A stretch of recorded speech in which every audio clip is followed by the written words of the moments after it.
Like very beginning. Sure, whatever.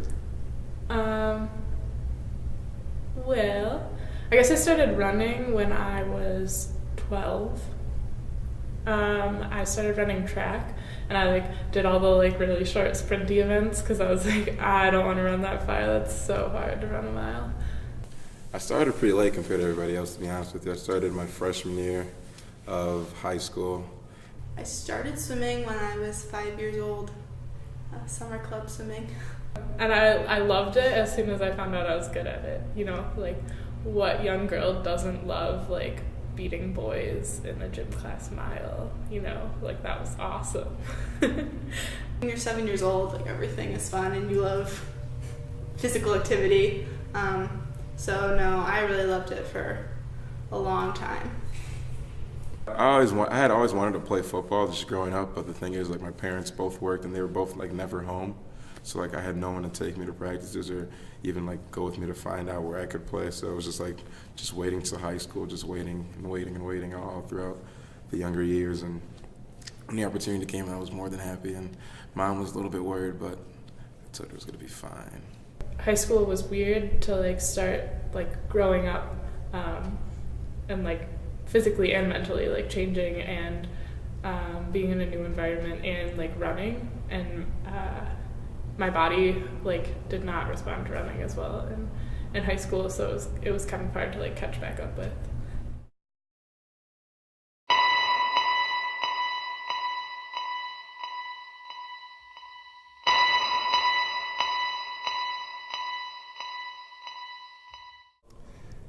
Just about since I've been playing football, I've been plagued with injury. Since I was in 5th grade, I've had patella instability, where it's just my kneecap dislocates when my leg's tired. I've had a lot of hip problems, and the last 2 years I've had to really manage the hip pain, and I spend a lot of time in the training room. My senior year, I broke my hand and had a stress fracture in my foot. I had bunion surgery my senior year of high school. And then last year I also dislocated my knee. My arm supinated, and I guess the bones just tapped on each other, caused a little fracture on the ulna, which hurt a lot. Over this past summer, I had 2 hip surgeries. People called me the glass man because I was just broken everywhere.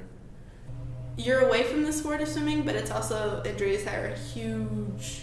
There's a huge mental component to it. I'd never broken a bone before, so I didn't really know what that healing process was going to be like, and it didn't heal quickly, and it was really hard to get running on, and so I was really unmotivated. Not being able to swim and having to be on the sideline, it can be tough, and it's hard to watch your teammates swim when you can't, but you have to learn how to be a different kind of teammate. So you learn how to be the encourager and the cheerer, and just a different role. I think you hear the term injury prone thrown around a lot. So cross country, we tend to see a lot of overuse injuries. We don't typically see an acute ankle sprain like we would in basketball or volleyball. In football, we have a lot more crushing or impact type injuries just because of the nature of the sport. I think athletes are ingrained to do something that they love until they can't do it anymore. So I don't think they ever pull the trigger themselves to not do something. I think it's I can't do it anymore.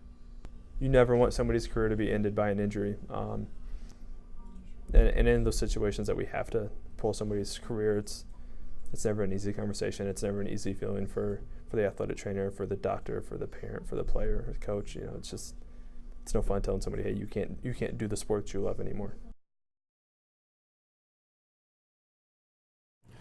I used to be a high energy guy at practice, and I just kind of dropped out of that, and I was kind of pissed at the world for a little bit.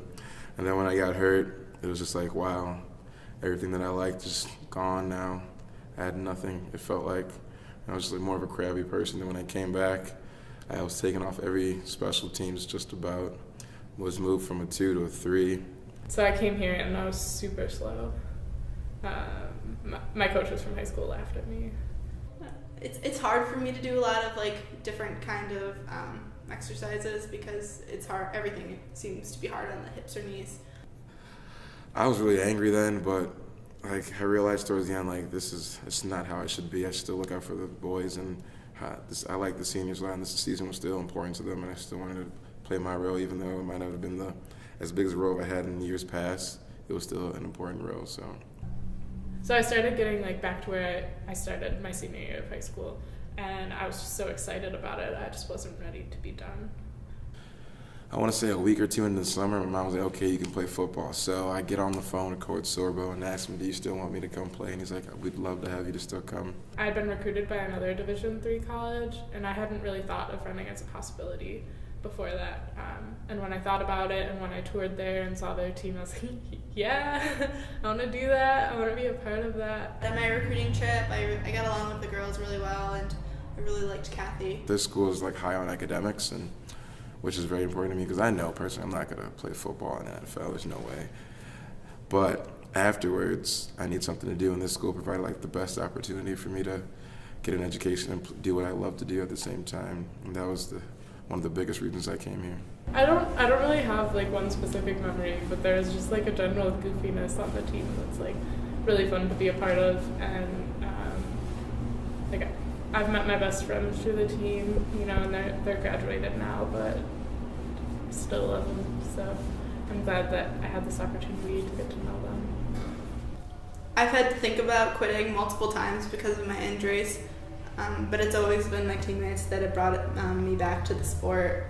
Because I know I had friends that wanted to quit early on, and I was like, you guys like the game too much, and we get to play with your boys, and it doesn't get any better than that, playing with a bunch of guys you love and playing the sport you love. It's just a great time.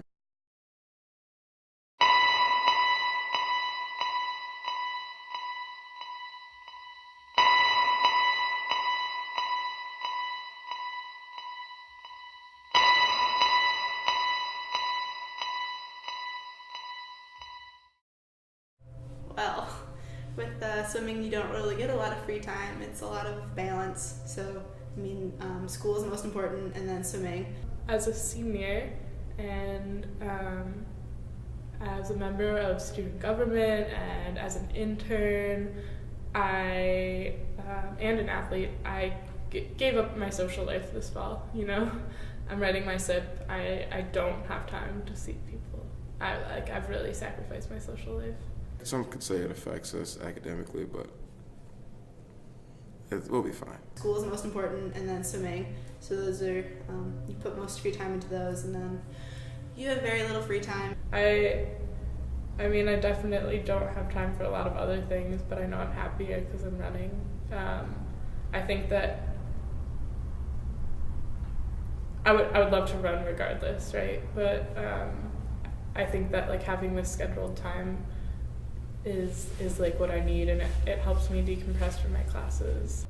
I really like I have 40 people that I know have my back at all times on this campus, and I think it's a great support system, and I think everyone should have that group of friends that will be there for you no matter what. I think Division III athletes are the ultimate sign of doing it for the love of the game. Like you guys aren't getting scholarship money. You guys aren't.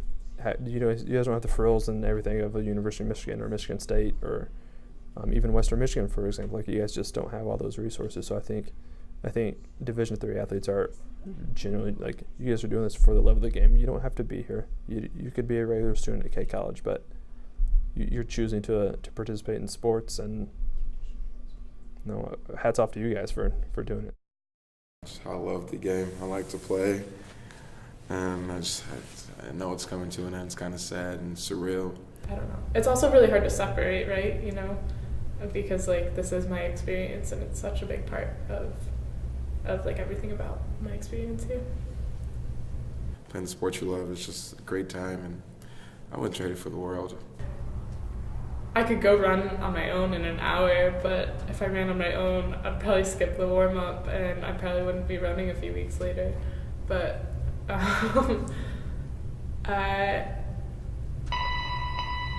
still not ready to give it up. Like, I was never ready, so I'm not done yet. I don't know what that means for after this weekend when my races are over, but I'm not done ready.